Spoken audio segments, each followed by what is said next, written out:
Okay, so the root text is, as you have seen, just one page, but the commentaries are like big books.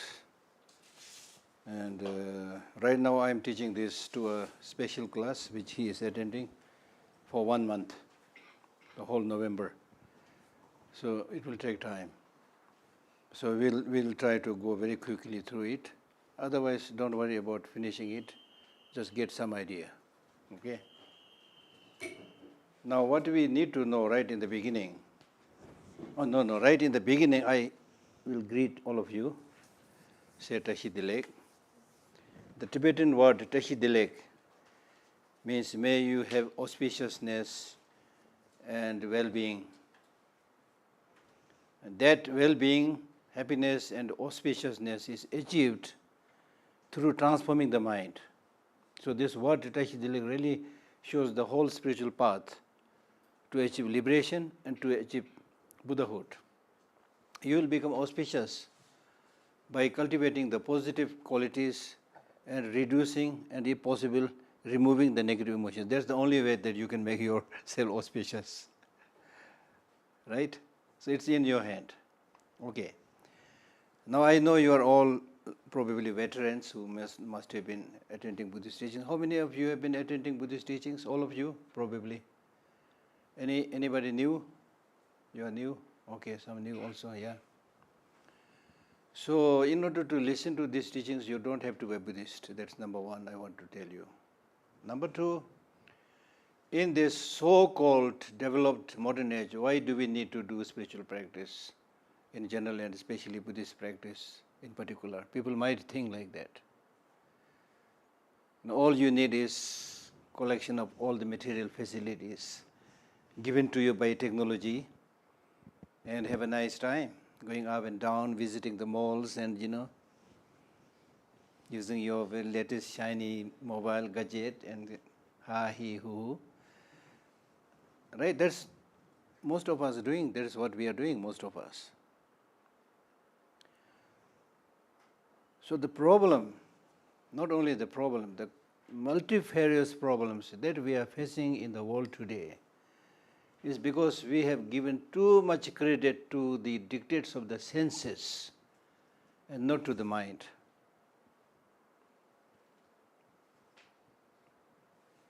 We are enslaved by the dictates of the senses, 5 or 6 senses. The eye wants to see something beautiful. The nose wants to smell something fragrant. The tongue wants to taste something delicious. The body wants to touch something that is soft, right? And the ear wants to listen to something that is melodious. So it is in the pursuit of the needs of these senses the so-called material development came into being. The big malls sprung up because of your demand, your need, right? And it is because of this chasing after the sensual objects. Dechik lepsta namje kopi chik dila. Te kopi chik del teda. Okay? So that I want to tell you right in the beginning. So whenever I give talk, I ask these questions to people. Do you all want happiness? So I'm asking you the question also. Do you want happiness? No question about that. For how many days you want happiness? While you are in Dharamsala? How long you want happiness? I've asked this question also. And everybody, either remain silent or they smile, then when I push them further, then they say, yes, we want happiness as long as possible. Please remember this. This is not something that you learned from your college or university or from, the religious text. It is your inborn urge that you want happiness, as long as possible. Remember this. So far, we are all in agreement, right? So at the end of this session, we'll all have to sign. Put your signature, I want long-lasting happiness. I'm joking, something like that has to be done. Now the more complex question is, if you want that long-lasting happiness, how are you going to get it? Want is easy, but how are you going to fulfill that want? What are the main sources of that long-lasting happiness? Now there we need to spend some time and think. And I've asked these questions to many, many people, to many countries, to many people, and they always point towards themselves. Geshe Lhakdor, long-lasting happiness has to come from within. That is true. But what do you mean by that? You need to make it clear. What do you mean? The long-lasting happiness will come from within. But at least that is interesting. Normally we don't live like that. We live as if the long-lasting happiness or whatever will come from outside. By shopping, from your relatives, from your boyfriend, from your girlfriend, from your relatives, right? That's how we live. That's why we are running outside. Everybody says, I'm busy. Busy for what? Busy running up outside to get something, right? Right? But when you sit down and think a little bit, and then when this question is asked, from where do you think is the main source of their long-lasting happiness? Then everybody says from within, from inside. So you need to now make this point clear. What do you mean by the long-lasting happiness coming from within? Do you mean that you just think and meditate, don't work, then the dollars will come flying, and then the food will come flying to your side, everything will come? Is that the meaning? Of course not. So what do you mean by the long-lasting happiness coming from within yourself? Primarily, the primary source of long-lasting happiness is from within oneself. What do you mean by that? What do you mean by that? What do you think is the main source of long-lasting happiness? Some people say patience, some people say compassion. People give many different answers. But I need one more concrete answer. What do you think is the concrete answer? The main source of long-lasting happiness. Main source. Little bit happiness, of course, comes from outside, from your friend, from your relatives. There's no denying that fact. But I'm asking you about the main source of that long-lasting happiness. From within, yes. But what do you mean by that? So at least from my point of view, that means how much happiness, well-being you get is primarily dependent upon your mental perspective, your mental attitude, how you see things. Does that make sense? You need to be very clear about that. I'm not saying there is no contributing factor. There are many contributing factors for happiness, for suffering from outside, but the main source, this needs to be thoroughly understood, because much of the suffering that we encounter in this life is almost like self-created suffering, meaning that because of your unhealthy,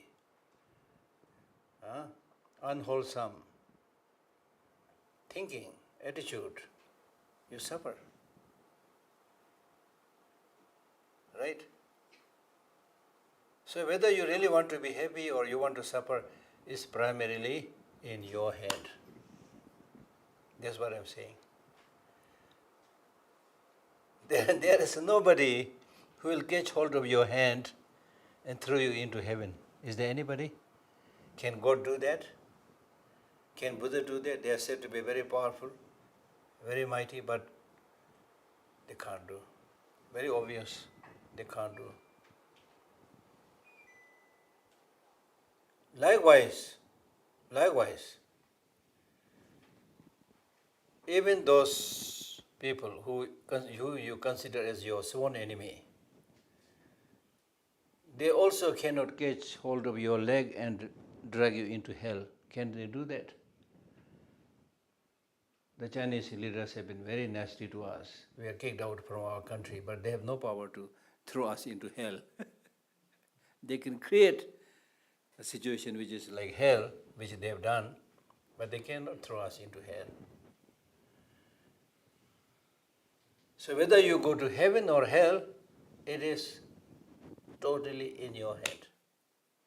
So this teacher, I'm quoting actually a teacher, Tibetan teacher, who said, there's nobody who will catch hold of your hand and throw you into heaven. Similarly, there's nobody who will catch hold of your leg and drag you into hell. Your happiness and your peace and your suffering, whatever you want to experience, is in your hand. Therefore, do not cheat yourself. Of course, nobody will intentionally cheat oneself, but because we don't know, we don't do the right thing, we keep on doing the wrong thing, that is like cheating oneself. So this Buddhist teaching is basically saying the same thing as we say to a parting friend. When we meet some friend and when they go, then they say, bye, take care. This is what Buddha is saying. Bye, take care. Unless you take care of yourself, nobody in the true sense of the term can take care of you. 100% sure. You may have the best father, best mother, best sister, best wife, best husband, whatever. They are so good, they'll, of course, as much as possible, they'll do something good for you, but they cannot enter into your mind and brain and think for you, and they can't do. They can't do. And not only they can't do, but unfortunately, you can't live with them all the time. Even right now in this gathering, you didn't bring all your relatives and friends with you, did you? Did you bring all your money, wealth with you? No, you can't. This is what the Buddha has been saying. That not only you can't take everything with you when you die, but even when you're alive, you can't take everything with you, especially the material, the physical things. So what you can take with your inner qualities.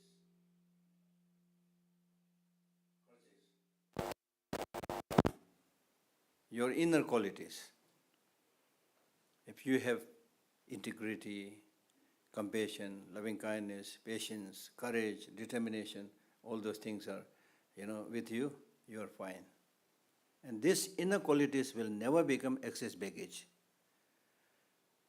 The material things always become excess baggage. Buddha said this a long time back, don't collect too many things. We did not listen. But now you are taught this lesson in the airport. When you carry more than 15 or 20 clothes, they will say, Madam, sorry, excess baggage, you have to pay for it. This is the result of not listening to the Buddha. Right? So therefore, your constant teacher, constant friend is your inner resources, inner qualities. So therefore, what the Buddha is teaching is to wage a war with the inner negative emotions. The purpose of this practice is to understand the real sworn enemy, the negative emotions, your anger, your jealousy, your negative, all kind of negative emotions, ignorance. They have been your constant enemy for not only for this life, but for many, many lives. They have been your enemy. So the purpose of Buddhist teaching is now to say, enough is enough. This is the time to say, enough is enough. The time you cheated me, fooled me, destroyed me is the time gone, because at that time I did not have access to the Buddha's teaching. I did not meet the right teacher. Now I know who you are. You can't bully me anymore. You can't exploit me. That's what you are saying. You personify these negative emotions.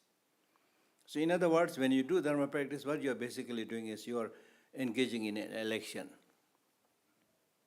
Now in this case, there are only two parties. The party of negative emotion, party of positive emotion. Now so far, the party of negative emotion won the election. Not only they have won the election, but they got landslide majority.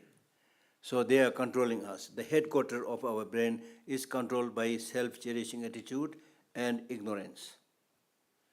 They are the president and prime minister.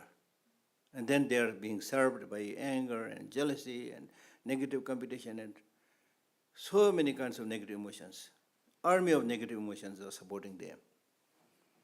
That's why you are suffering. That's why the world is suffering.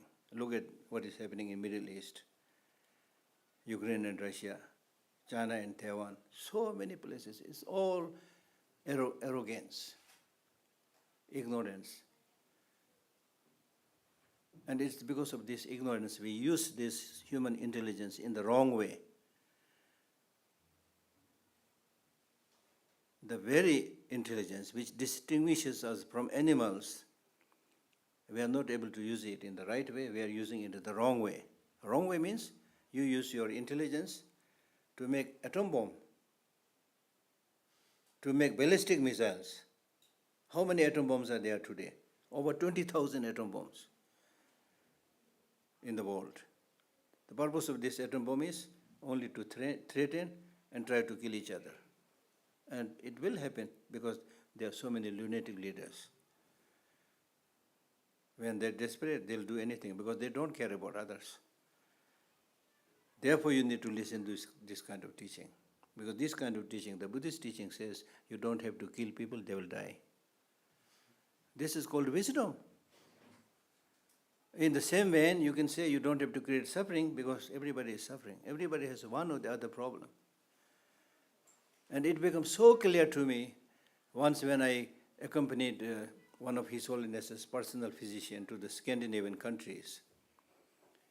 I was acting almost like the dispenser, the compounder, the nurse, giving the medicine and helping translate what the doctor says, things like that. So when the ladies and gentlemen, they come for consultation, they all look very nice. They carry a bag here and with, cosmetics on the face, smiling and coming, tag, looks very nice. But when they sit down and do the consultation and then the doctor diagnoses the past, asks the question, everybody has at least 3, 4, 5, 6 different types of illnesses. Believe me, this is the truth. So if you understand that situation, then you don't need to create more suffering on others.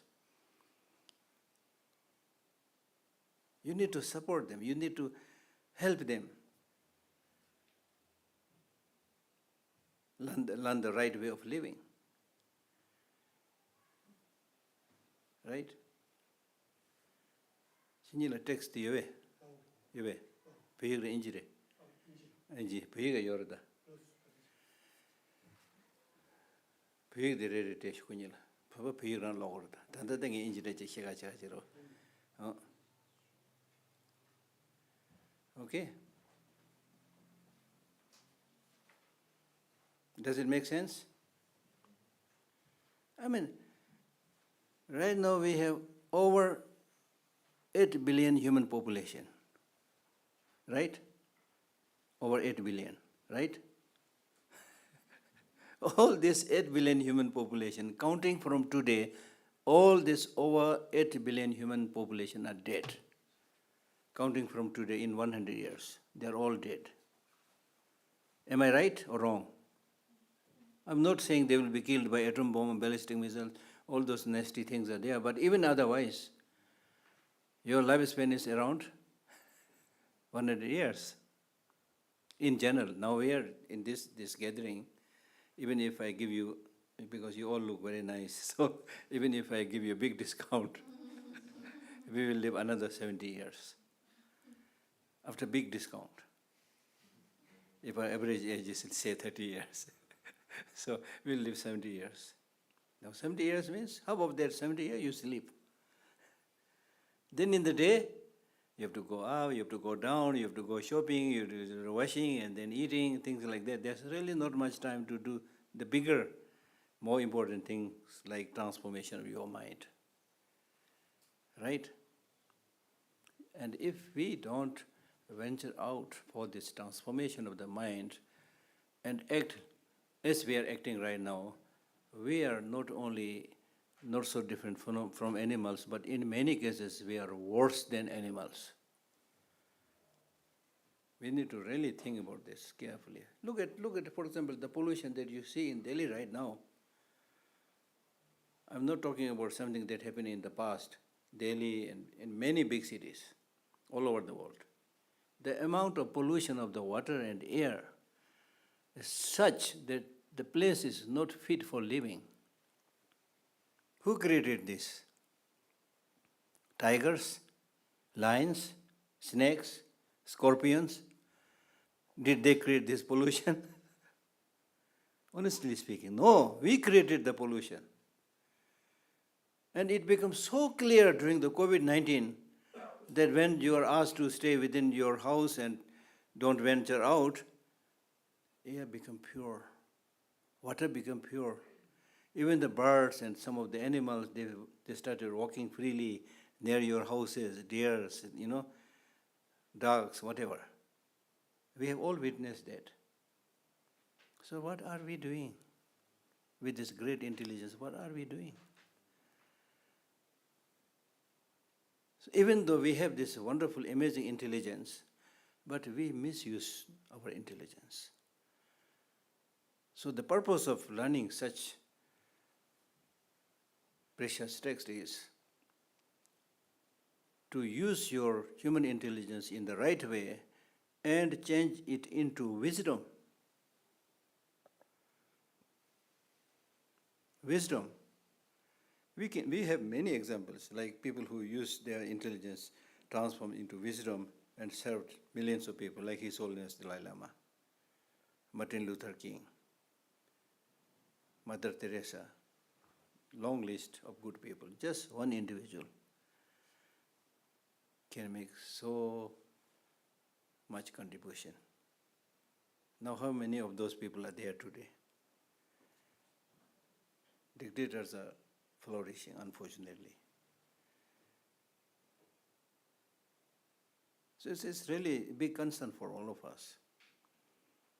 So whether it's during election or even otherwise, we need to say no to all these nasty things. The short life that we have is for happiness, for well-being, for enjoyment, to live in harmony. I mean, if you do that, we are living such amazing period. You have all the material facilities if you want to enjoy at your access, at your disposal. And then live harmoniously. Don't make this stupid discrimination and segregation. I belong to this country, that country, you are black, white, yellow. So what? We divide people on the basis of skin color. We are all same, wanting happiness, not wanting suffering. And we are all same, having the capacity to have that happiness and shun the suffering. And not only that, we are all interdependent, interconnected. Especially in today's world, we are heavily interdependent upon each other. We are hurled into the face of each other through the speed of science and technology. We need to realize this.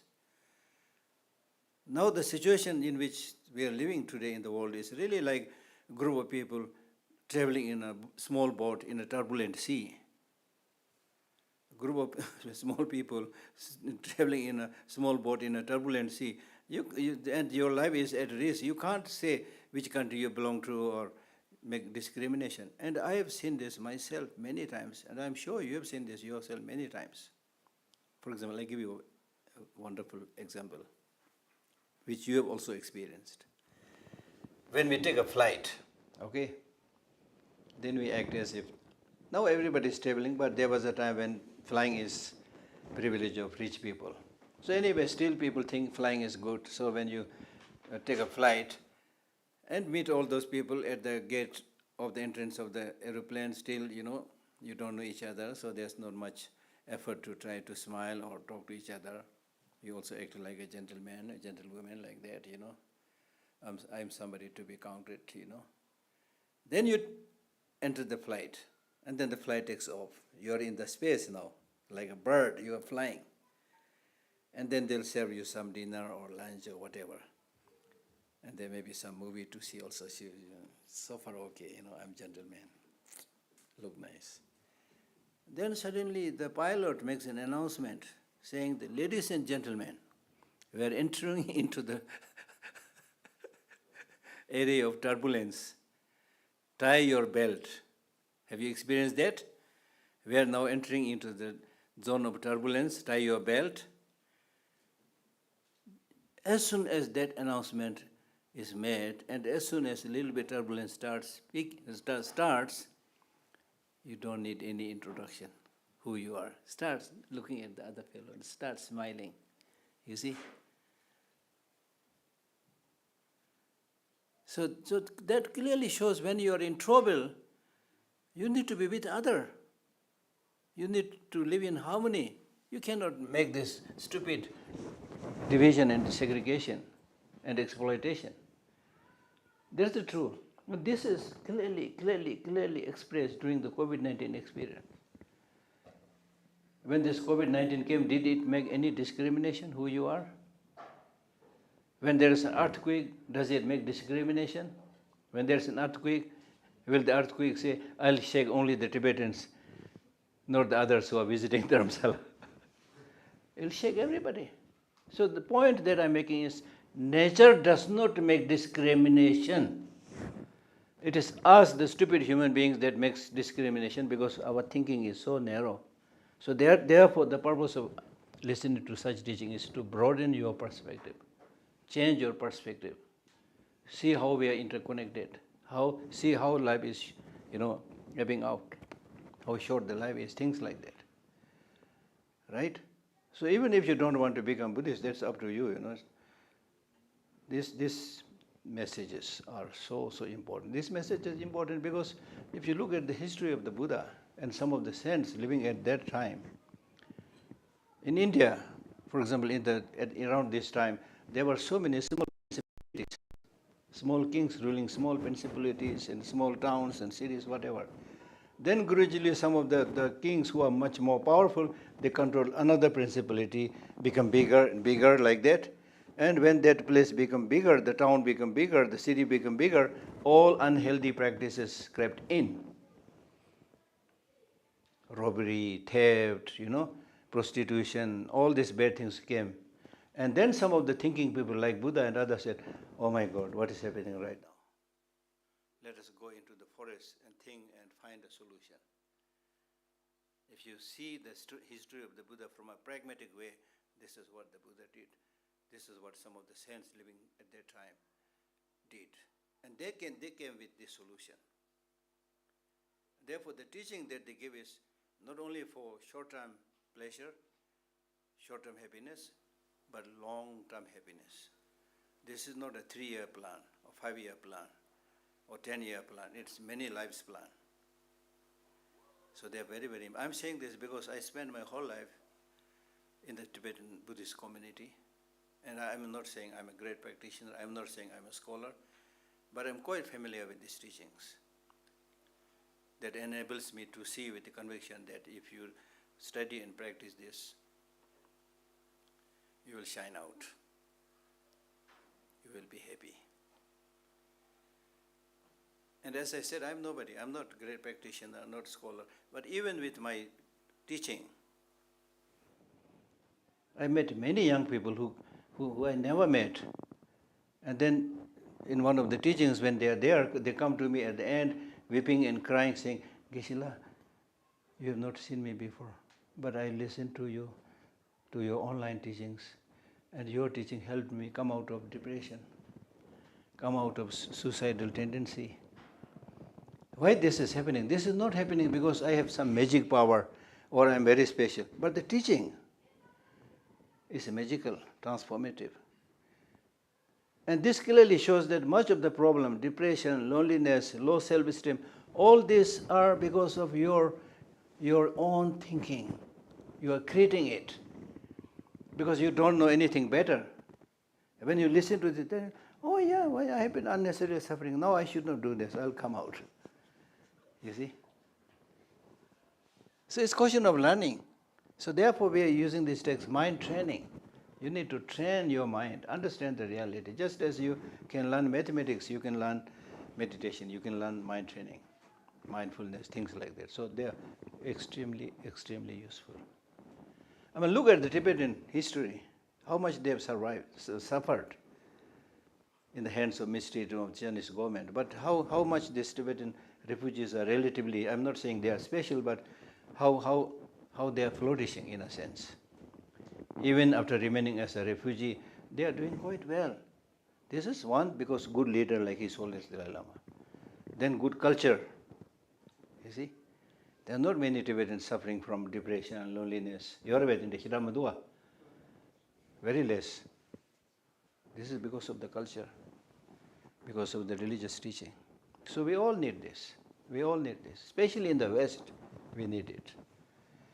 Because during the COVID-19, it became so clear that there was more kind of suicide and killing and suffering in the so-called developed countries than in the undeveloped countries. Like we really thought now India, how they are going to deal with this COVID-19. Yes, they made some difficult decisions, so because of that many people died. But otherwise, even in the poor remote villages, because they live in such a difficult situation, they are very familiar with all this kind of bugs. They have been fighting. They don't wallow in a 5-star hotel, a luxurious hotel, where everything is disinfected, They're not like that. They're always struggling, living with this all kind of bugs. So they are steady, they are strong. So it did not affect them much. But in many Western countries who, number one, lived in this luxurious life, supposed to be very clean, and no bug, no virus, and suddenly this virus came, they have no this defensive mechanism in their body physically also, mentally also. Normally, in the West, we all know, you spend your time, you hardly cook in your room, in your house, you're always socializing, dinner with friends, lunch with friends, You don't know how to live alone. That's the tragedy today. The tragedy today is we don't know how to live alone and also don't know how to live with others. That's the tragedy. So when during the COVID-19, because of the lockdown, you're asked to stay alone, people do not know how to live alone. Am I making it up, or is this true? I hope it is true in many cases. So they don't know how to live alone. And it's because of this, many people, when I give such teaching, they say, Geshe, do you live alone? I say, yes, I live alone. Then they say, are you happy? I say, I am happy. How can you be happy if you live alone? You see? So there's the mental attitude. There's the mental attitude. So much can be learned through this kind of teachings. Okay, so this is just...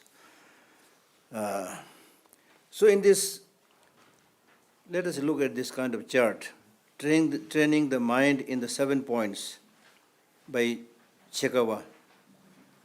Many people say this text is actually written by Atisha. And then later on, some little bit changes here and there are made. Whatever, now this is published in the name of this great Geshe CHEKHAWA. 7 points the mind training. So the 7 points are on the right side, all of them. The first point is the preliminaries to mind training. Second is the main practice, training the mind in Bodhichitta. Third, transforming adversity, bad circumstances into the path of awakening.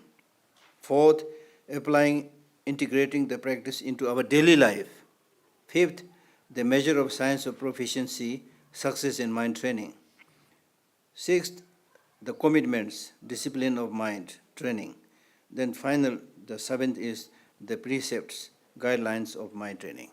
So these are the 7 points, right? So now the first is the preliminaries in the mind training. The preliminaries in the mind training is kind of groundwork that you need to do. If you want to do any spiritual practice, you need to do some preliminary practices or develop some preliminary understanding. So the understanding is, the meaning of preliminary practice is to reflect on the 4 thoughts that turn the mind towards enlightenment. If you think about these 4 points, your mind will turn from the samsara, cycle of existence, to liberation, to enlightenment. Number 1, appreciating the precious human life. This is something like I have been talking right in the beginning. Recognize this precious human life. In Christianity, we call this life the crown of creation, right? Right? In Christianity, crown of creation. In Buddhism, we call this human life precious human life. Generally speaking, when we say precious human life, it means that you have this very special intelligence. by which you are able to distinguish between what is right and what is wrong, what is good for you and what is good for others, right? We have that capacity. We have that capacity, right? Animals don't have that capacity, right? So therefore, recognize this precious human life. Compare your human body or human life to that of animals. Our being able to stand erect. How many animals are there? They're able to walk on 2 feet, standing erect, take a selfie. How many are there? Other animals? Any animals? If you read science, you will know that how much effort we made to be able to stand erect. Anyway, now we are able to stand erect, hands free. This long arm, hands free, is for hugging. This nice fingers are for shaking hand. How are you? It's not for hitting. It is not for pulling the trigger of a gun. Right? And then look at the eyes. The eyes, especially when you develop more affection and love to your children, your eyes become like the eyes of deers. Little bit slender. Love comes from within, so the mind also becomes a little bit smaller. You go deep inside and you express their love. We have that capacity. But when you are angry, your eyes also become round like a snake. When you don't study, don't reflect, don't think, your eyes will become the eye like that of a sheep. Right? So then look at your teeth. Being able to open your mouth and smile and show the nice teeth. How many animals have this capacity? Only human beings have this capacity. We have amazing facilities. Amazing facilities. I can keep on, talking about all these amazing facilities. So the point is, and then the most important thing is, as I said, this intelligence, being able to make correct decision. Provided if you use your thinking power, if you use your brain, if you use your intelligence. But unfortunately, most of us don't use our brain. We just follow the crowd. That's the problem. We just follow the crowd. Because if you follow the crowd, you will go to hell. Because the majority of the people, they go to hell, right? Right? Majority of the people go to heaven or hell. We should use the word hell or heaven or not. Majority of the people go to that direction, which is not so good. Right? Am I right? Somebody said, don't worry in your life. Either you will remain healthy or you will die. Either you will remain healthy or you will become sick. If you remain healthy, there is no need to worry. If you become sick, then this is something that you need to think about. Now if you become sick, either you will die or you will recover. If you recover, no need to worry. Now if you don't recover, if you die, then this is something to think about. Then it says, if you die, either you will go to hell or you heaven. If you go to heaven, no need to worry. Of course. Now, what about if you go to hell? Then it says, if you go to hell, you do not need to worry because all your friends are already there, waiting for you. Hello, how are you? When did you reach here? Things like that. This is something like a joke, but it's really something true. So majority of our friends may be there, you see. So the point I'm making is, don't join the crowd, especially in doing unhealthy things. You should have that capacity and the courage to say no to bad things. Or follow Mahatma Gandhi's non-cooperation movement. At least, even if you don't want to say anything, just don't follow, don't do that. Normally we decide by saying, especially in the so-called democratic country, democratic means government by the people, and people are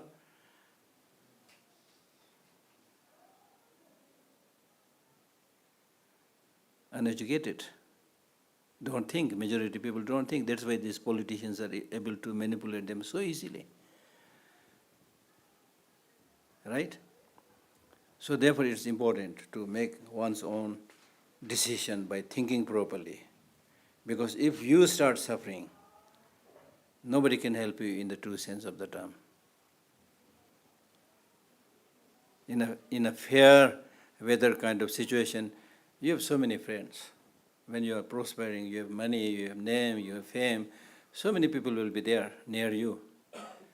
But when your name and fame, starts waning, less and less friends, less and less people. This is, Hindi में बोलता है ना karwa sach. This is the bitter truth. This is the bitter truth. Even your so-called brothers, sisters, even your parents, your sons and daughters, they will not be there. Unfortunately, this is the situation. So therefore, you need to take care of yourself. And even if your motivation is to help others, the first thing you need to do is help yourself. It's only by helping yourself you will be helping others. It's only by helping others you are helping yourself. This is the law. Okay? So therefore, first you recognize this precious human life that you have obtained today. And don't take it for granted that you will obtain the same human life again and again. At least according to Buddhism, there is no permanent evolution towards, good things. It can go down also. There's no guarantee that you will next life you will not be born as a cow or a dog or even mosquito. There's no guarantee. There's no guarantee. So therefore, right now, this is the time to do good things so that your life becomes better and better every time, and then gradually you reach liberation and finally enlightenment. That's a long process, not easy to understand, long process. But the only thing that is source of courage is that the human mind is such, the more you train it, it can be trained. It can become better. You will become Buddha or not, that's difficult, but the one thing that's really good for is, if you move towards Buddhahood and make that effort, every month, every year, you become better and better, happier and happier like that. That's 100% sure. So that at least shows that you can keep on going, becoming better and better. And the mind is such a thing, such an energy, that which can really, if you properly understand it and handle it properly, it can create miracles. Even if you're living amidst poverty, challenges, hardships, difficulties, still you will be happy. So therefore, some of these mind training teachers, they have a prayer. They say, if I am not going to live very long and going to die tonight, wonderful. When they say wonderful, don't think they are pessimistic. They are not pessimistic. They are saying this because they say, if I am going to die very soon and not going to live very long, it's good, because I will not keep on living and committing negative deeds, in that sense. Then in the same vein, they say, if I am not going to die in the next few days and going to live a very, very long, healthy life, wonderful. Because I'll live a very, very healthy, long life and do all the good things. So that means whatever befalls on you, it's fine. It's fine. You know how to transform misfortune into the path. If there's a rain, then they'll say, wonderful, it's good for crop. If there's no rain, they'll say, wonderful, I'll go for a walk outside. Whatever. They'll not keep on sitting there complaining all the time. People who don't have that right perspective, they keep on complaining. If there's rain, they will curse the rain. This damn rain. This is not the time to rain. And if there's no rain, they will again curse. If the sun is too hot, they will curse. Right? So, if you keep on, developing such a negative attitude, the rain will never say, Madam, sorry, I will not now rain more. The sun will never say, oh, it's too hot, okay, I'll make it. The sun is not an air condition, which you can change with your thinking. So it's your attitude, your attitude. But if you have the right attitude means, for example, when you meet different people, many people you may be meeting for the first time, but the first knowledge that you have is, okay, these are all human beings like me, wanting happiness, not wanting suffering. So I don't know the details about them, but I'm sure they also have their ups and downs in their life. They may have family problems. They have, this problem, that problem. So just with their thinking, you feel connected to them. You share their concern, responsibility. And the very manner you talk to them will be different. There's no need for formal introduction. I'm somebody, I'm Geshe Lhakdor, I'm somebody big, I'm professor. These are stupid titles, It does not change you at all. But you're just ordinary human being. Right?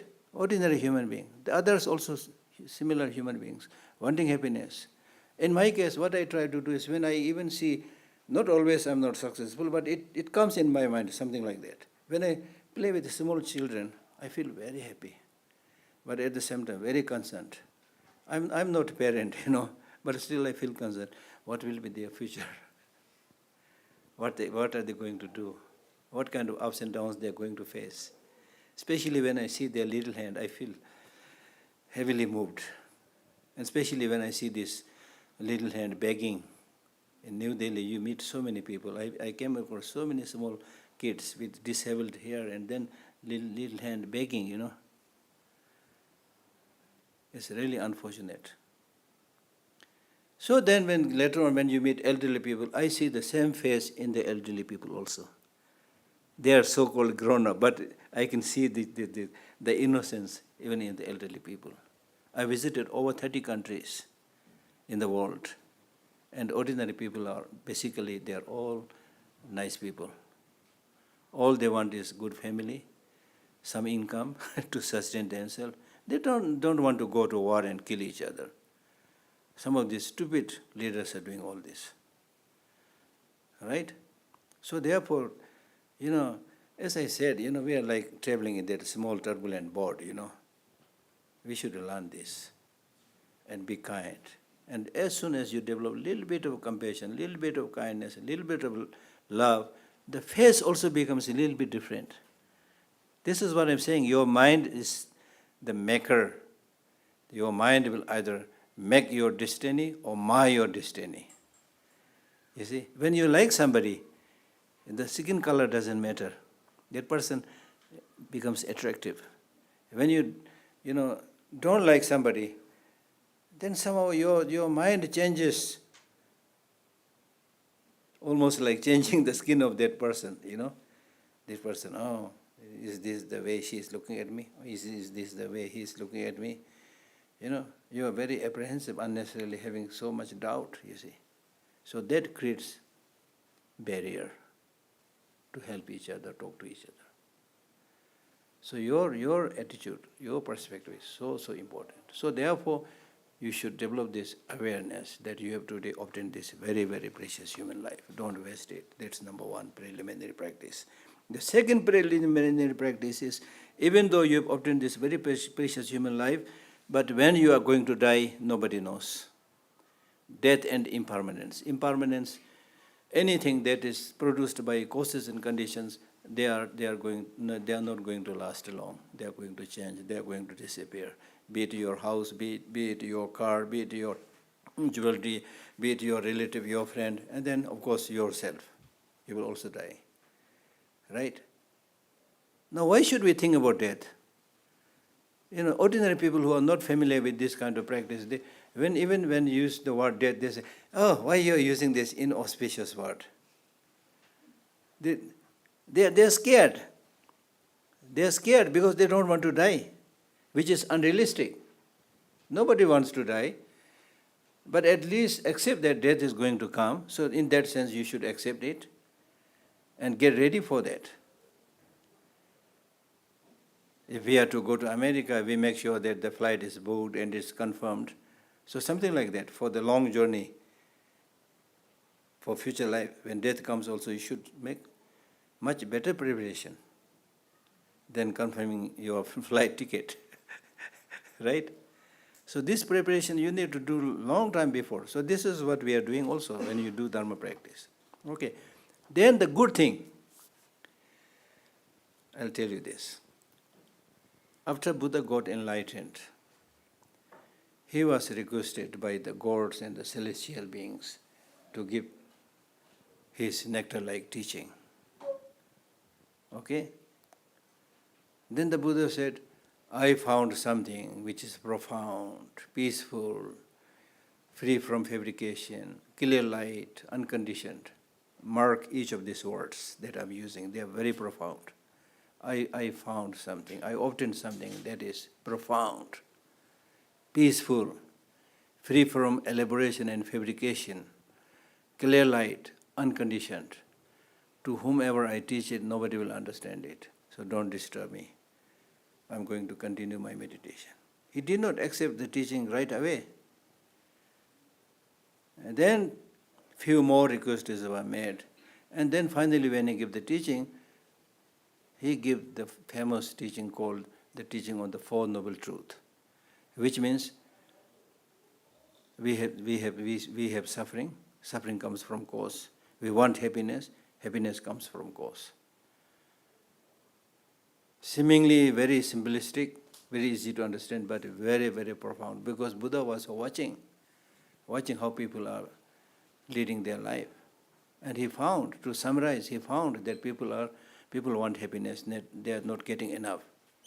People don't want suffering, but they are getting suffering, lot of suffering. Then the Buddha said, if they want happiness, why don't they find out the causes for happiness and cultivate it? If they don't want suffering, why don't they find the causes of suffering and reduce it and eliminate it? So this is very, very important. This is what he taught. And then when he was giving the first of the Four Noble Truths, the first was the truth of the suffering. When he was giving the teaching on the truth of the suffering, he spoke about it with 4 features. And the first feature was impermanence, death. By that he was saying that if you don't understand this impermanence, death, you will never make a move. Ab hilega hi nahi. You will never make a move. You will never make a move. If you plan to live here forever, why should you move? You try to buy more cars, more furnitures, have more swimming pools, whatever. Plan. That's what we are all doing. It's okay, you have certain facilities, but don't plan to live forever. Now we are repeatedly hearing the stories of people. I heard the story of one Chinese woman who seems to be very, very rich. So she wanted to build a house which is almost like a celestial mansion. And she completed that. And after having completed this beautiful mansion, she was diagnosed, as suffering from cancer. And she could not believe that. I can't believe that I spent so much money and built this beautiful house. Now I can't live in here. Because that was unrealistic. What she was thinking was unrealistic. Then there is a story of another person who built a similar kind of mansion. And the next day, the family is about to move to that building. But that night, the building caught fire and destroyed. And his friends went to console his friend and family and said, you spent so much money, built this beautiful house, everything is a loss. We are very sorry about that. He said, no, nothing. My family is all right. That's good enough. You see? So you are more important than these furniture, these buildings, these cars, you see? And especially your mind, what you think, is much, much, much more important than your material collections. Right? So death, now let me give you an example, although I touched all this already. I tell this story repeatedly, which is found in one of the mind training texts. That text talks about story of 3 criminals who were caught and to be executed tonight at, let us say, 10 p.m. Right? What is time right now? 7?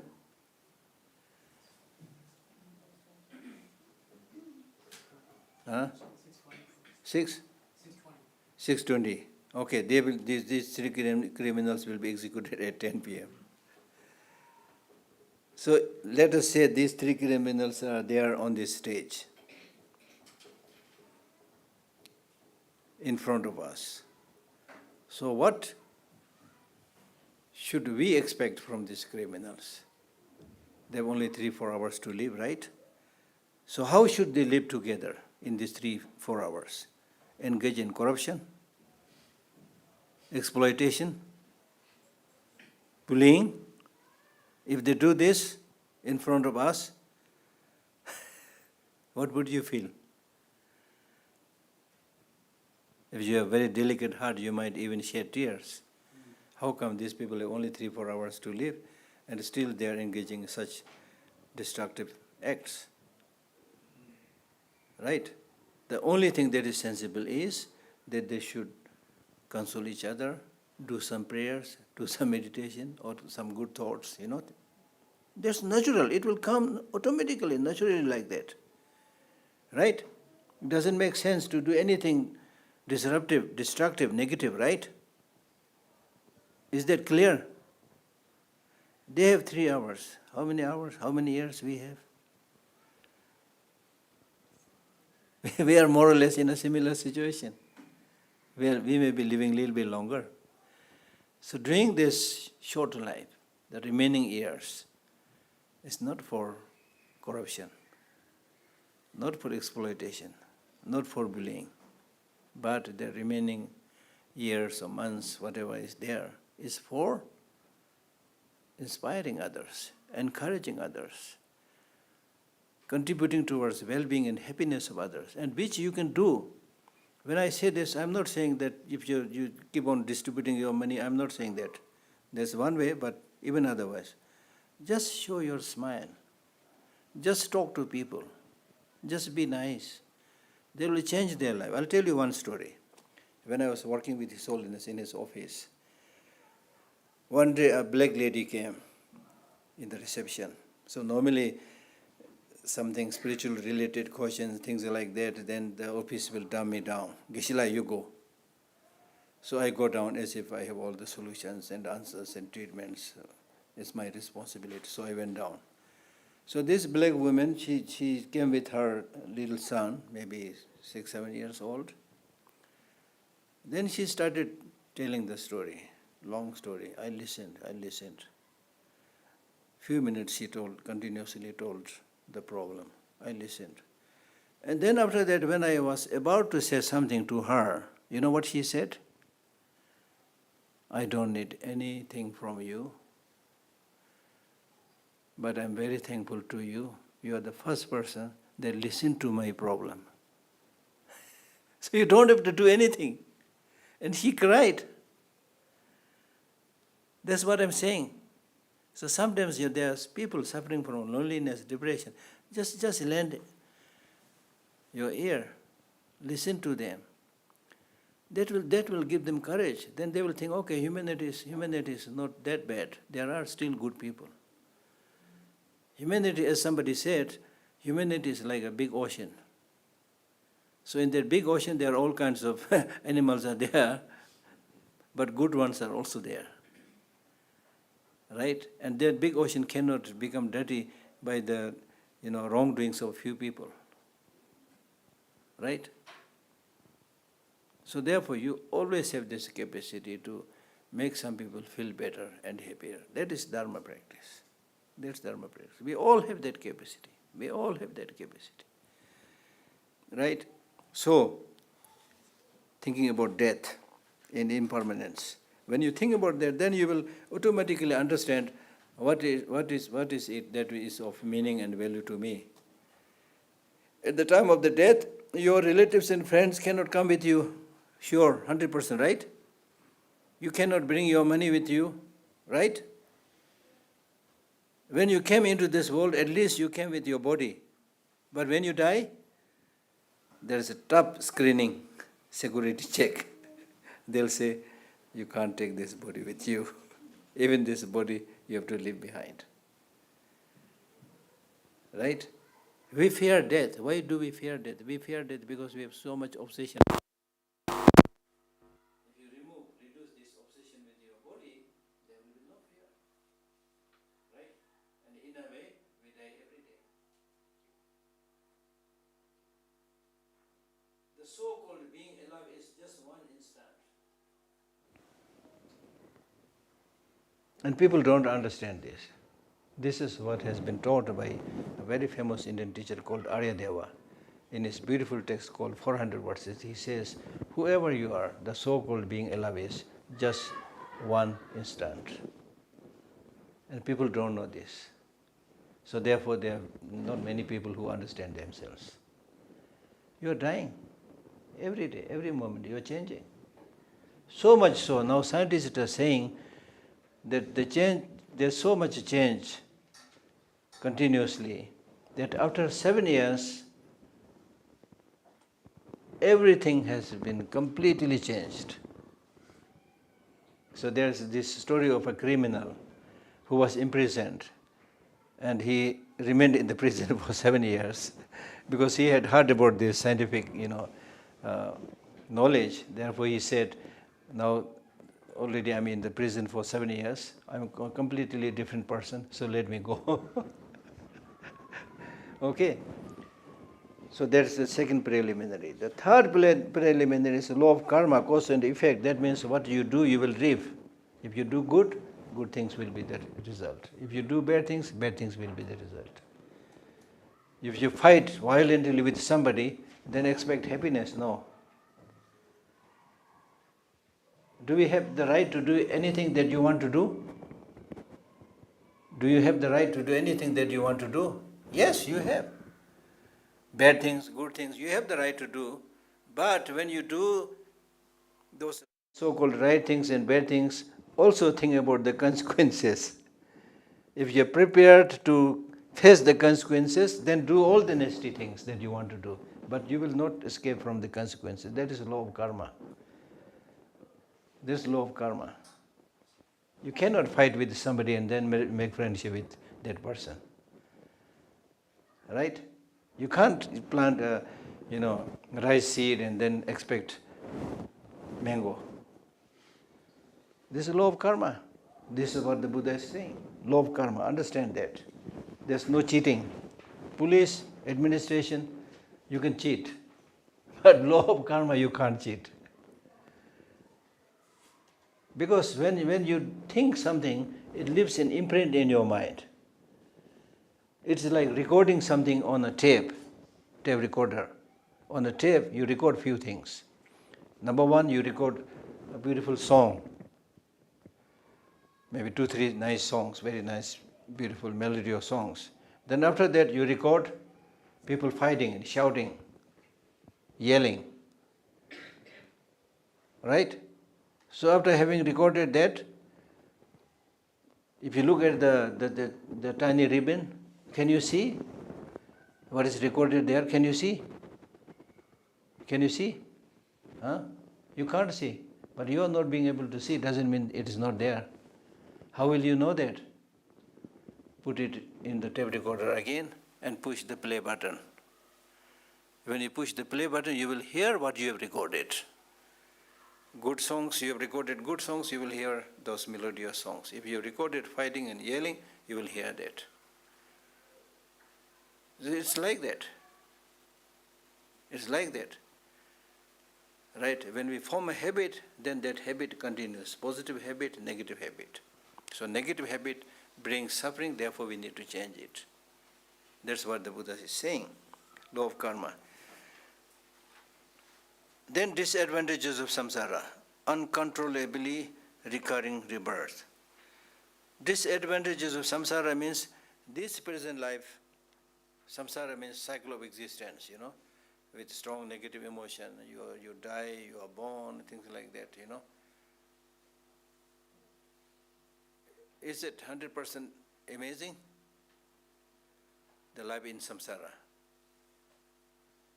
In other words, it's saying that you should see some of the problems, disadvantages. Disadvantages are, you are going to get sick, you are going to die, you are going to get separated from your dear and near ones. Right? So these are the problems. And then there are many problems. One problem is the obvious sufferings, headache, diarrhea, all those so many things that you get. Then there is a second kind of suffering which you don't see clearly, which is there. For example, you're sitting here. I did not force you with a gun and saying that please come and attend my teaching, right? But you came with some kind of, willingness, right? So because of that, I do hope you are enjoying.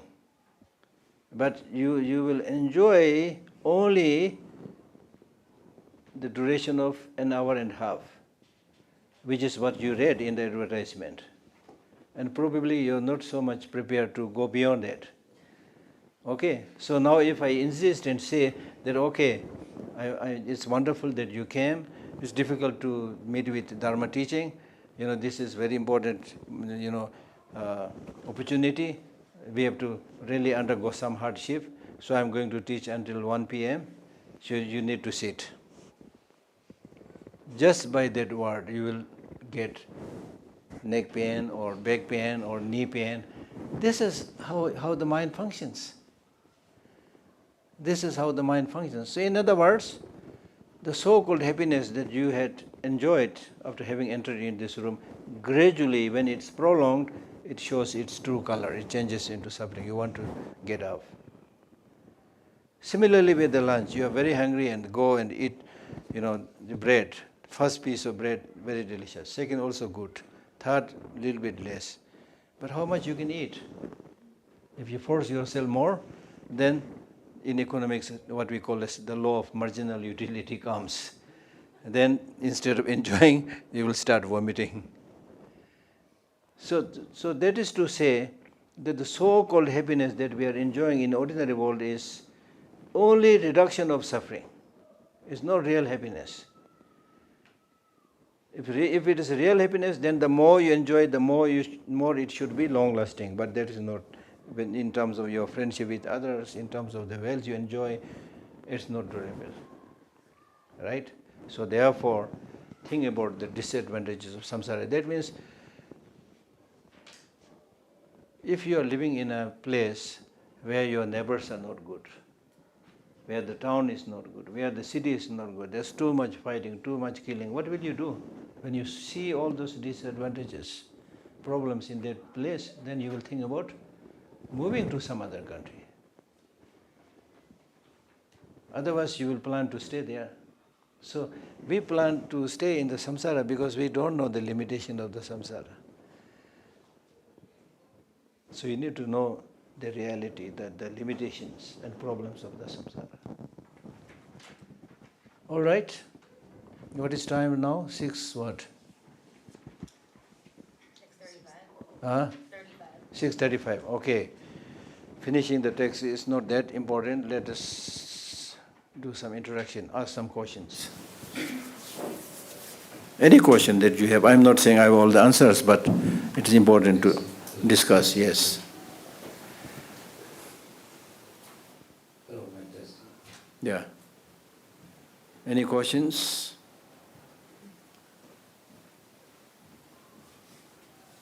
I'm new. Yeah. I would love to make a question. Yeah. So, thank you very much. And forgive me if does this work? Yes. Forgive me if my question is, not very deep, but from what you've been talking about, right? Appreciating the precious human life. Yes.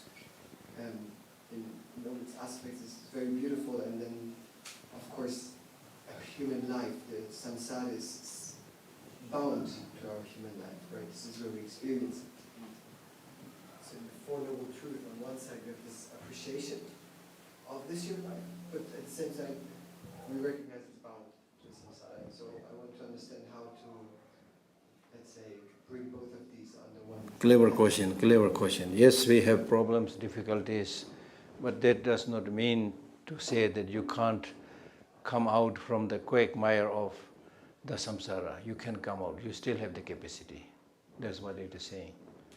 Acknowledging that you have limitations, you have difficulties, but if you make the effort, you can do it. You can do it. You are in the prison, but if you make effort, you can come out from the prison. That's what the text is saying. You see?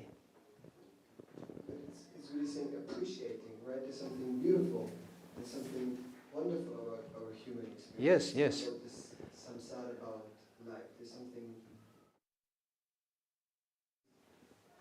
just suffering, right? It says appreciate it. Yeah, true. You appreciate it. True. If it was just suffering. True. So that's true. But what we are saying is, this is a very good question. What I never said life is just suffering. Did I say that? I didn't say that. I said life has suffering. Life has problem.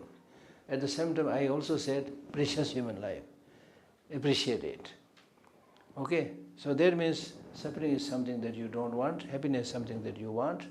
And since you have obtained this precious human life, you have the capacity to reduce this suffering and to come out from the bondage of the suffering, bondage of the samsara.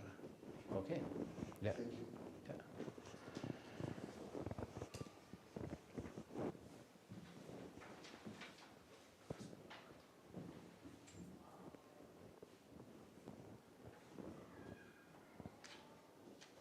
Any other questions? I feel like singing.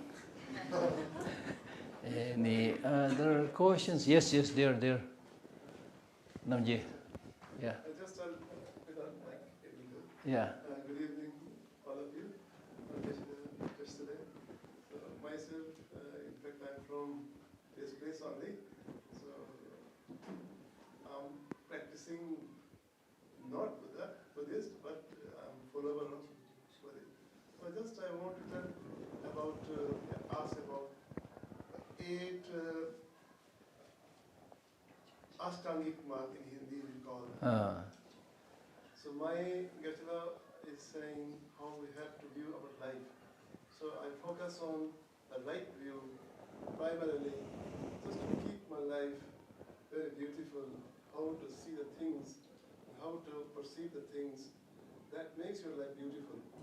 So majorly before coming here, I was doing work in some department.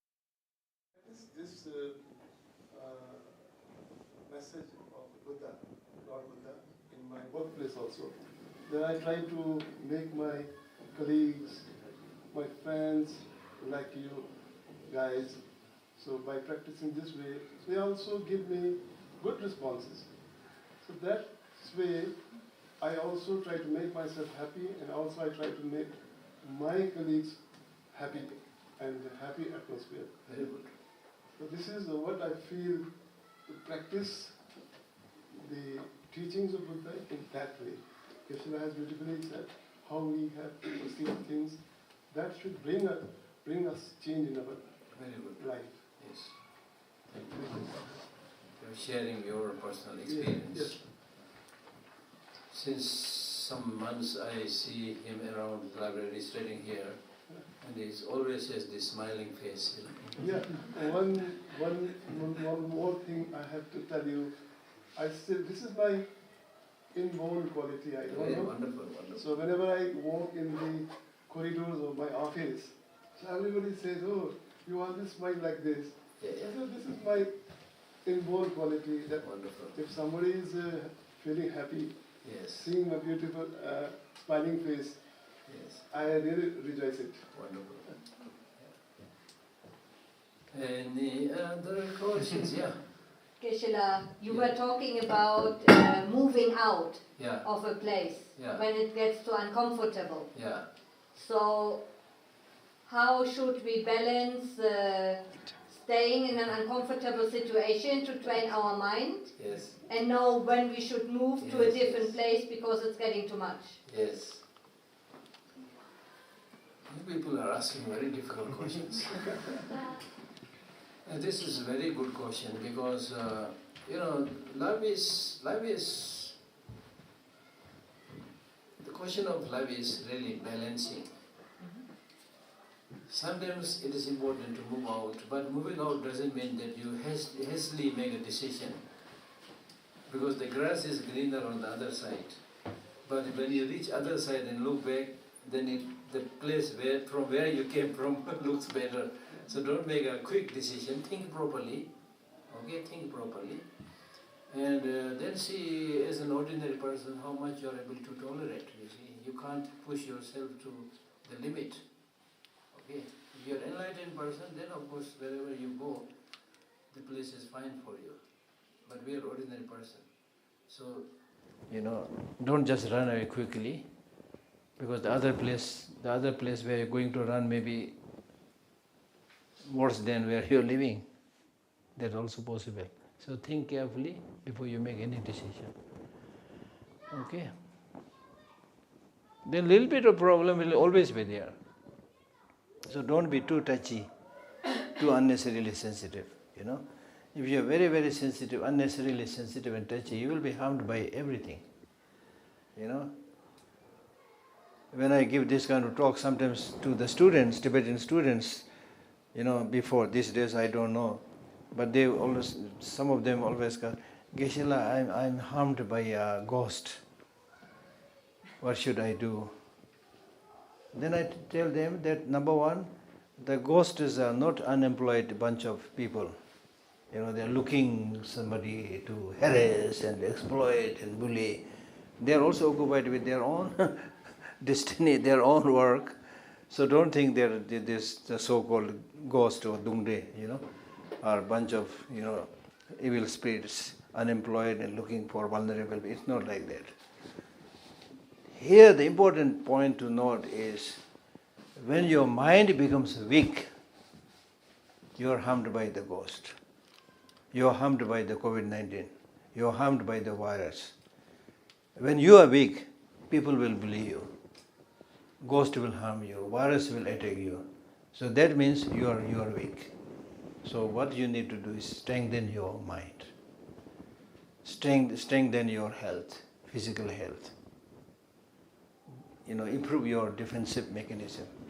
That's the solution. Right? Okay? Any other? Yes. Oh, my song is really working. Yeah. Huh? Looking at the other preliminaries, accumulating merits and purifying negativities and relying on the guidance of spiritual guides, there's two things that can happen, I guess. One is when you talk about we're always in this alone and we have to make the changes ourselves. That seems to be a fairly solitary and focused pursuit. But at the same time, there's a lot of teaching, and this includes it in this particular teaching, of relying on spiritual guides. So that isn't always possible to have as a balance. You don't always have a spiritual guide. And so how possible is it for you to do this yourself, So that's why in the beginning you need to rely on teacher, qualified teacher. And gradually, when you understand the meaning of the teaching that's being taught, then you need to practice in isolation. Therefore the Buddha said, I have shown you the path to liberation. Liberation is up to you. And elsewhere he said, I'm your teacher, you have to act.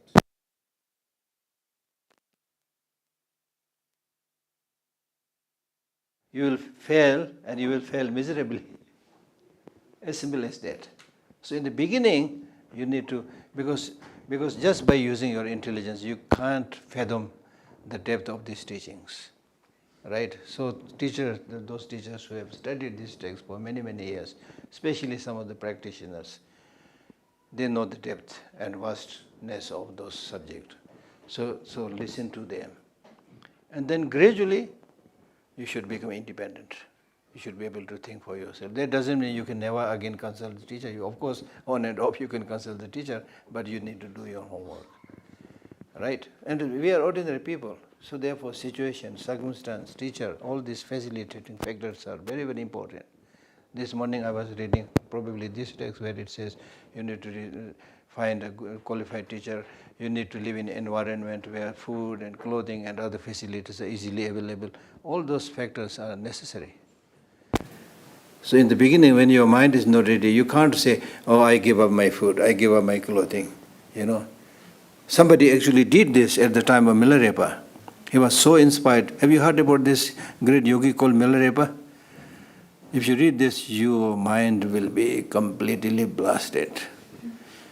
You can't imagine that such a person lived on this earth. We use this phrase with Mahatma Gandhi saying, somebody who walked in bone and flesh, we can't believe such a person happened in the case of Mahatma Gandhi. But if you read the life story of this yogi, who suffered so much in the beginning, then he entered into tantric practice, he used black magic, killed people, then he developed strong repentance, practiced very hard, was able to fly, and amazing.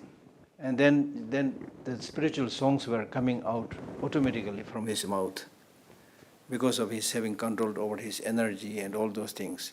So these days, luckily, we can read those 100,000 songs of Milarepa. And his life story is also there now in English available. So read that. Unbelievable. Unbelievable. So why I was saying this? I forgot. Because we need a teacher? Yeah, so you need a teacher. But at the end, he also had Marwa as his teacher. But then gradually, of course, he practiced and achieved that state. Right? I think you wanted to tell about some things I tried to do similar to Milarepa. Yeah, exactly. That's the point. That's why you are right. So therefore, there was a guy who was living at his time. He was so impressed by Milarepa. He said, "Oh, I also want to act like Milarepa." So on the spot, he threw away all his belongings. After 2-3 days, he started suffering because he's not Milarepa. And then he said, with great regret, he said, "Also made me a beggar." So if you try to do something when you're not prepared, that will be the consequence. So that's why the Buddha taught the middle way, moderation. Does that imply, Geshe-la, that if you get to a point where you have studied with a teacher and you are working a lot yourself, that you will need to be isolated a lot, I guess, to really, really focus and to really make Yes. progress, or can you skip that? No, isolated means not necessarily moving into a mountain, but maybe it may be your room, live in isolation, which I know you are doing. You are doing. In Dharamsala, I've seen her living in isolation. Very, very good isolation. She hardly comes out. So I thought, she's living very close to me, so I thought, oh, I have a very good neighbor. I'm also fond of isolation. She's fond of isolation.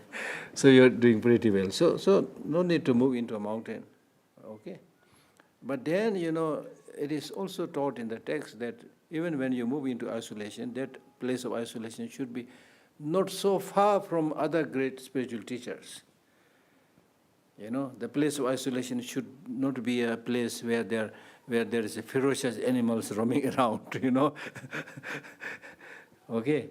And where it is very difficult to get your food, and where there is no spiritual teachers to consult. So it should not be too far away. Okay? So the Muslims say, no, come on, just do. Okay. Still we have 10 minutes. Yes, sir. Why is it so hard to forgive, especially those who at some point were very close to you, who you feel have wronged you? How do you get over that? Because we don't know how to forgive.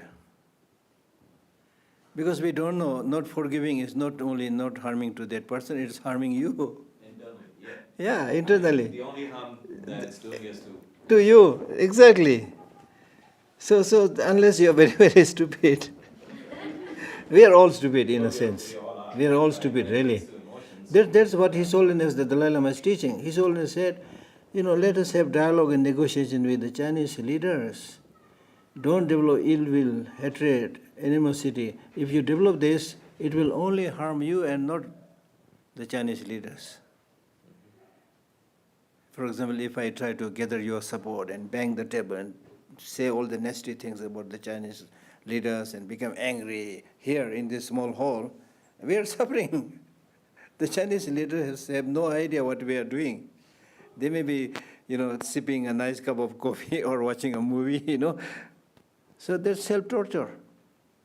So therefore, we say, forgive, but don't forget the names.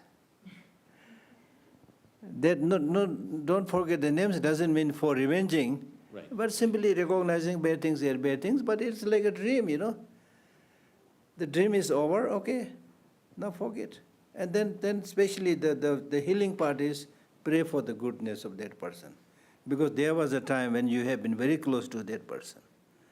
You thought you were the hand and glove friend, did so many beautiful things. Now, because of certain situation, you change and you don't like each other, but they recall those things. I actually had this experience. There was one lady, from which country, I don't know, one lady, when I was working in his office, this lady came to me. And then she said, I came to you because you speak English, you understand our mentality, I'm in a big problem. I said, what is the big problem? The big problem is my teacher is mistreating me, trying to molest her.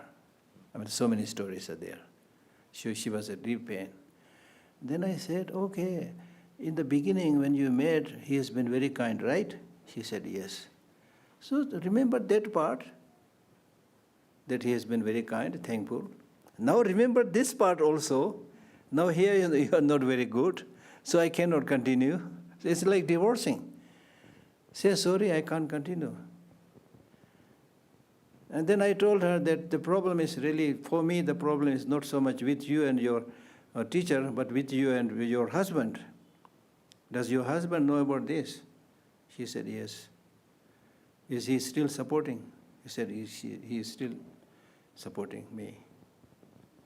Then you are fine. Just forget the teacher. Go. You don't have to tie your neck with somebody, even if they're mistreating you, not one time, two times, but for a long, long time. No. So don't follow this, some of the, I should not say stupid, teachings, but in some of the teachings they say, you follow the guru, you follow the teacher. If you don't follow, do whatever he says, you will go to Vajra hell. That is in a special context, not with everybody. How can you say that you have to listen to me all the time? If you don't listen to me, you go to Vajra hell. Many people start thinking, this may be true. We are so stupid. That's why I was saying, use your common sense. Khopri istemal karo. Use your common sense, right? So when you don't feel comfortable, okay, say bye, okay. One more. Yeah. Second. So my son is not here, but he tends to believe like the only way to learn about Buddhism or spiritualism is to be in India.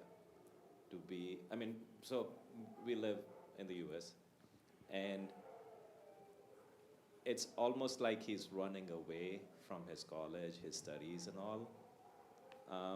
That seems irrational to me on the one hand, but on the other hand, it's like, if that's what he's looking for, maybe that's the right path for him, maybe that's the right decision. Even though it doesn't feel like you can't learn about all these things from thousands of miles away, why does physical location have any bearing to it? Just this morning, I met somebody who said, Geshe, I'll come to study Buddhism in Dharamsala. I said, not necessary. You can come, of course, there is a special atmosphere because His Holiness is there, things like that, but there is no guarantee that it will be much, much better than in some other place. Okay, so what you should suggest? I've been seeing these kind of people so many times. So I tell them, be realistic, As I mentioned about moving from one place to another place, the grass is greener on the other side, you go there, it's not so different, You'll find that everywhere. We are all human beings, you see. So it will be good for that, young boy to come and spend 1 month, 2 months, like that. Then continue his own study, his own work. Be realistic. Otherwise you will become like that person who imitated Milarepa. You see? Many people, they don't plan, don't think. I had a difficulty with many people who come like this. I have many stories. I'll tell you one. When I was teaching in Delhi, one young man came and he said, my teacher told me to go to a center in Kathmandu. What is your suggestion? And then I said, do you have wife? He said, yes. Do you have kids? He said, yes. Okay, now I know you better. Since you asked me, I give you my suggestion, but I'm nobody, I'm not your teacher. Your teacher told you to go to that center. My common sense says, don't go to that center. Your first job is to look after your family. You are basically running away from your family responsibilities in the name of Dharma. Don't do that. Don't do that. Either you move with all your family to serve there, or your religious practices, looking after your family. Then, of course, as and when you have time, go for 2 months, 3 months to do some service, then come back and serve your family. So today we find many people, they take these excuses of doing Dharma practice and actually running away from responsibilities. So that should not be suggested. Yeah.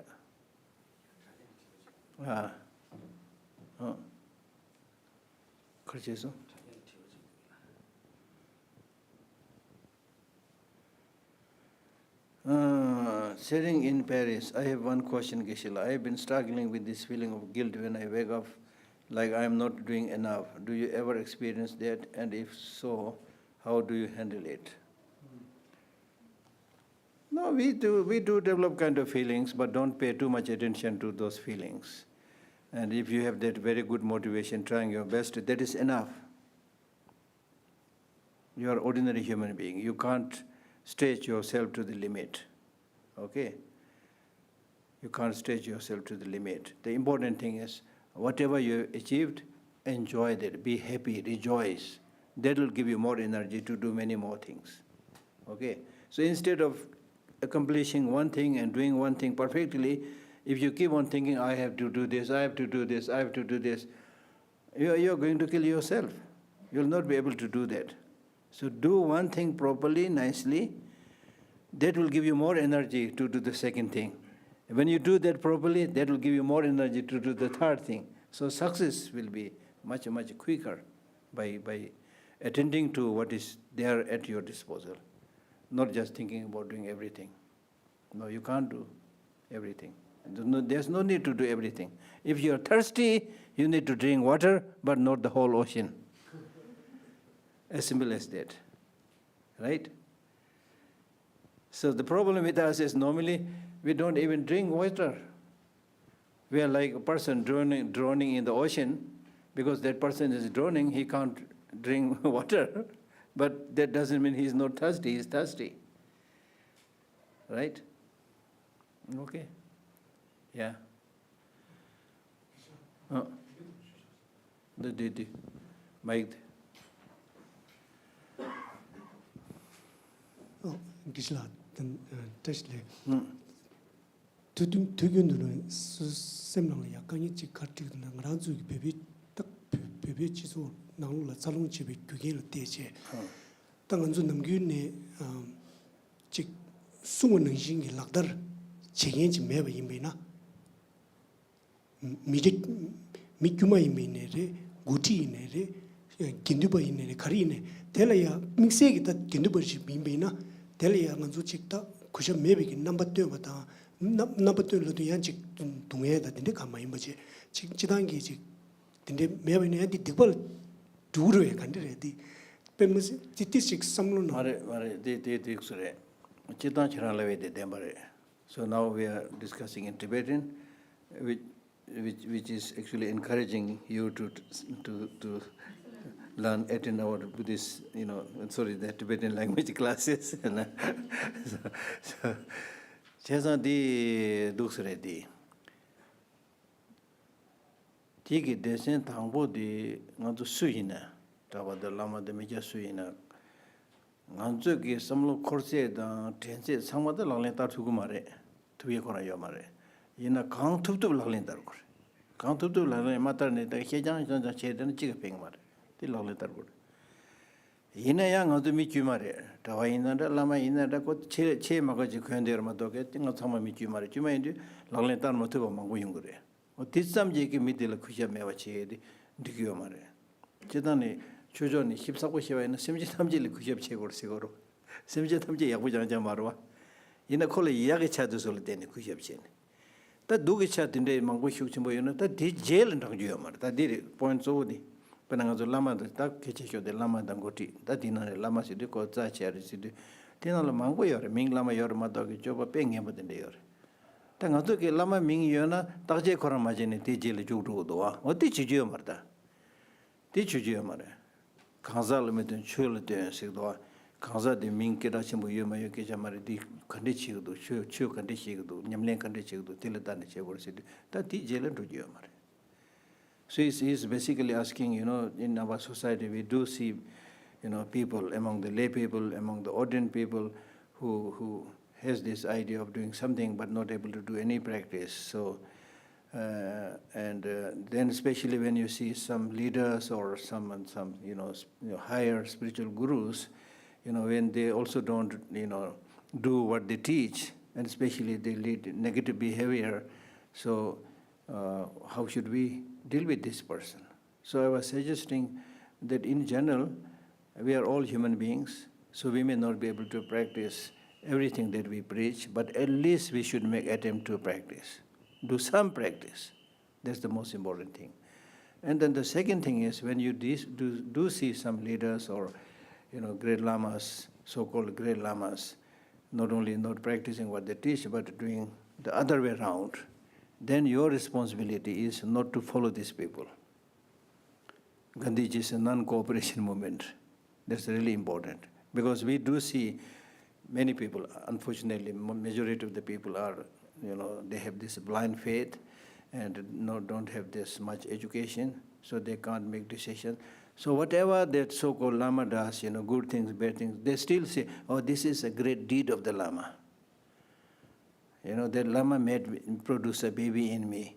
This must be a special deed or blessing of the Lama. This is stupid. You're raped. You're exploited, but still you say, oh, this is a great deed of Lama. That is wrong. That's a sign of a rotten society. So use our common sense. Use our common sense. As I already explained the example of this lady who came to me. Right? So that's important. Okay, one more question, then we stop. Can you sing again? Huh? Can you sing again? One more question, then we stop. Yeah. Does that count as a question? No, that's not count. That's not even. That did not reach even the semi-final. Yes.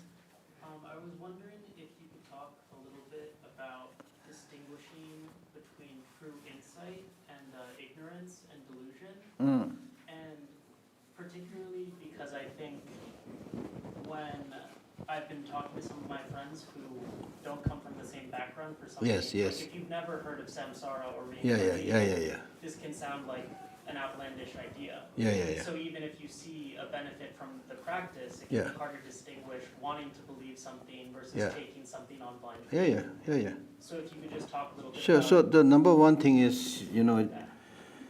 you don't preach those people who are not ready. Especially, don't use, as you use the word, don't use those bombastic words, difficult words like samsara, nirvana, all those things for a novice. To these people you can tell them, okay, anger is not good for you. Hatred is not good for you. In Buddhism, this is called negative emotion. Okay. So things, that's why his holiness is talking about teaching secular ethics, teaching universal ethics, social, emotional, ethical learning. Because in today's world, out of the more than 8 billion human population, there are believers. There are non-believers. There are those who are totally against religion. But all these three sections of people, they all need good life. They all need happiness. So therefore we should come up with a way of life which is common sense, which is universal, which is scientific. So talk about those things. Because our aim is not to make anybody Buddhist. If the objective is to make everybody Buddhist, then Buddha should have achieved this long time before. Who am I to try to do this, right? So the purpose is to help people to become a little bit more sane, because it's insanity that is destroying the world, right? So approach from that humanistic, universal level is better. Then gradually when he goes a little bit deeper and wants to learn more, then you guess, oh, maybe you're interested in what the Buddha is saying. Take there, right? Okay? Okay. Good night. Thank you. See you tomorrow.